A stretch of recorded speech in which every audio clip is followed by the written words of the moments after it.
You're playing cards. You're gambling with the lives of millions of people. You're gambling with World War III. You're gambling with World War III. रूस और Ukraine की जंग को 3 साल से ऊपर हो गए हैं। पहली मिसाइल रूस से निकली थी यूक्रेन के नाम पर। मारियोपोल मिसाइल अटैक से दहला, फिर एक के बाद एक शहरों पर रूस के राष्ट्रपति व्लादिमीर पुतिन ने आग बरसा दी। दुनिया सकते में थी। तीसरे वर्ल्ड वॉर की बड़ी भविष्यवाणी होने लगी थी।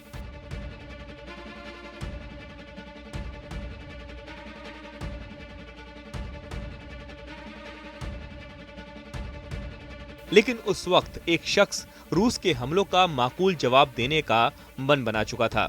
जिस देश में वो शख्स सबसे पहले टीवी स्क्रीन पर किसी कॉमेडियन के किरदार में नजर आ रहा था, वही चेहरा कुछ साल बाद यूक्रेन का राष्ट्रपति बना और नाम है वोलोडिमीर ज़ेलेंस्की। सबको एक बारगी यही लगा कि कॉमेडियन ज़ेलेंस्की रूसी हमले को झेल नहीं सकेंगे और सरेंडर कर देंगे। लेकिन ज़ेलेंस्की जैसी जिद और जुनून देखकर खुद पुतिन भी हैरान रह गए। ज़ेलेंस्की झुके नहीं और रूस के खिलाफ जंग का ऐलान कर दिया। इन 3 साल चली लगातार जंग के बावजूद ज़ेलेंस्की के तेवरों में कोई नरमी नहीं है। इरादे वैसे ही पहले की तरह मजबूत हैं। और ज़ेलेंस्की ने एक बार फिर यूक्रेन के कड़े इरादों को एक नए हमले से नुमाया तब किया जब मॉस्को में यूक्रेन की ड्रोन सेना ने हमला बोल दिया। तकरीबन 60 से ज्यादा ड्रोन ने मॉस्को की इमारतों पर हमला किया। रूस भी इस हमले से दहल गया, क्योंकि सवाल इस बार हमलों का नहीं बल्कि हमलों की टाइमिंग को लेकर है।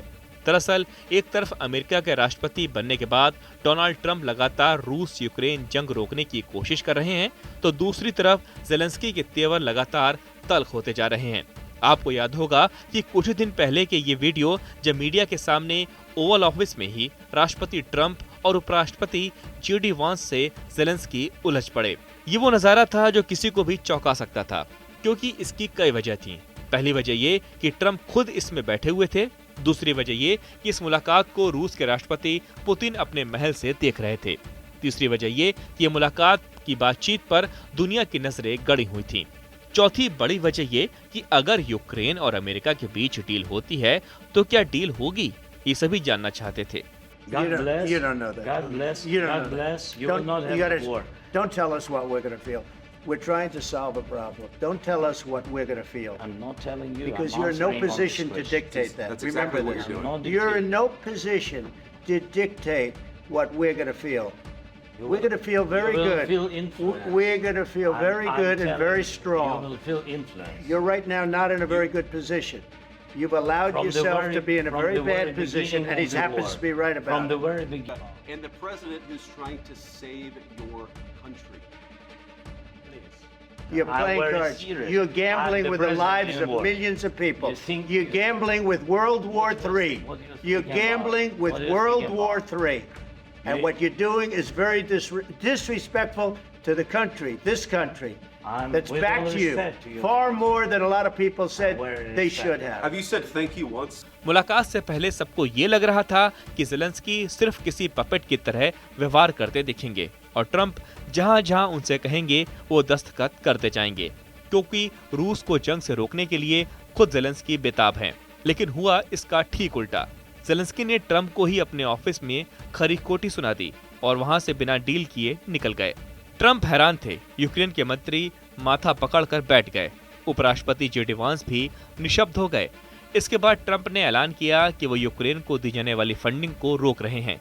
तब एकदम से यूरोपीय देश ज़ेलेंस्की के सपोर्ट में सामने आए। ब्रिटेन के प्रधानमंत्री कीर स्टारमर ने जिस तरह से ज़ेलेंस्की को गले लगाकर स्वागत किया, वो बहुत कुछ बयां कर रहा था। तो अब ज़ेलेंस्की सऊदी अरब पहुंच गए, जहां क्राउन प्रिंस मोहम्मद बिन सलमान ने उनकी आगवानी की। रूस यूक्रेन जंग से भले ही यूक्रेन तबाह हो रहा हो, लेकिन ज़ेलेंस्की एक लड़ाके की तरह उभर कर सामने आए हैं।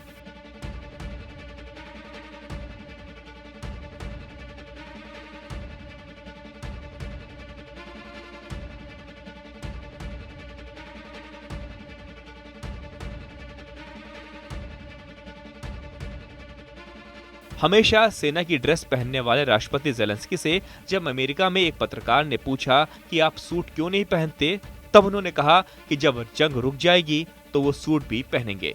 यानी उनका जज्बा उनकी बातों में दिखाई दिया। ये कोई नहीं कह सकता कि ज़ेलेंस्की 5 साल पुराने टीवी के कॉमेडियन हैं, क्योंकि ज़ेलेंस्की ने जंग के बाद खुद को इंटरनेशनल स्टेज पर बेहद ही मजबूत तरीके से स्थापित किया है।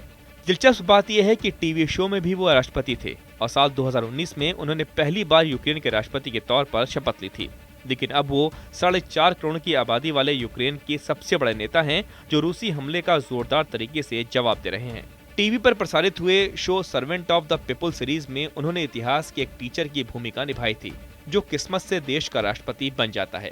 उस बतौर टीचर भ्रष्टाचार के खिलाफ दिया गया बयान वायरल हो गया था। यूक्रेन के यहूदी परिवार में जन्मे ज़ेलेंस्की ने कीव नेशनल इकोनॉमिक यूनिवर्सिटी से कानून की डिग्री हासिल की है। साल 2003 में उन्होंने एक टीवी प्रोडक्शन कंपनी बनाई, जो उनकी कॉमेडी टीम केवाड़ताल 95 के नाम पर थी और ये हिट रही।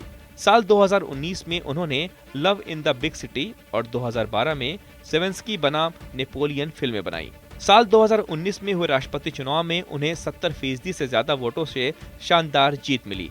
हालांकि साल 2018 में राष्ट्रपति पद के लिए अपनी उम्मीदवारी की घोषणा की तो उन्हें अनुभवहीन होने के कारण कई आलोचनाओं का सामना करना पड़ा। राष्ट्रपति बनने के बाद ज़ेलेंस्की ने 2014 से देश के पूर्व में जारी गृहयुद्ध को समाप्त करने का वादा पूरा करने की कोशिश की, लेकिन इसके बाद ज़ेलेंस्की ने और यूक्रेन के यूरोपीय संघ और सैनिक गठबंधन नाटो की सदस्यता हासिल करने की बात कहनी शुरू कर दी। बस यहीं से रूस के राष्ट्रपति पुतिन की भौहें चढ़ गई, क्योंकि उन्हें ज़ेलेंस्की का ये कदम पसंद नहीं आया। जबकि ज़ेलेंस्की का कहना था कि एक राष्ट्रपति के तौर पर उनके लिए सबसे जरूरी है देश की सुरक्षा और इसके लिए किसी भी हद तक जाएंगे। बस यहीं से उनकी पश्चिमी देशों की प्रति नाराजगी रूस को हमले का मौका देती गई। रूस ने हमला भी किया, लेकिन ज़ेलेंस्की ने सरेंडर नहीं किया। वो आज तक डटे हुए हैं।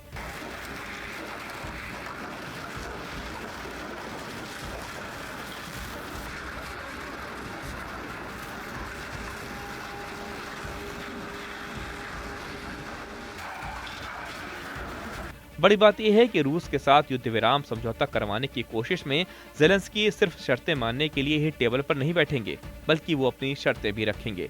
साफ है कि ज़ेलेंस्की अब एक मजबूत राष्ट्रपति के तौर पर उभरे हैं। भले ही अमेरिकी राष्ट्रपति उन्हें तानाशाह क्यों न कहें, लेकिन ज़ेलेंस्की को अपनी पॉपुलैरिटी पर बहुत नाज है।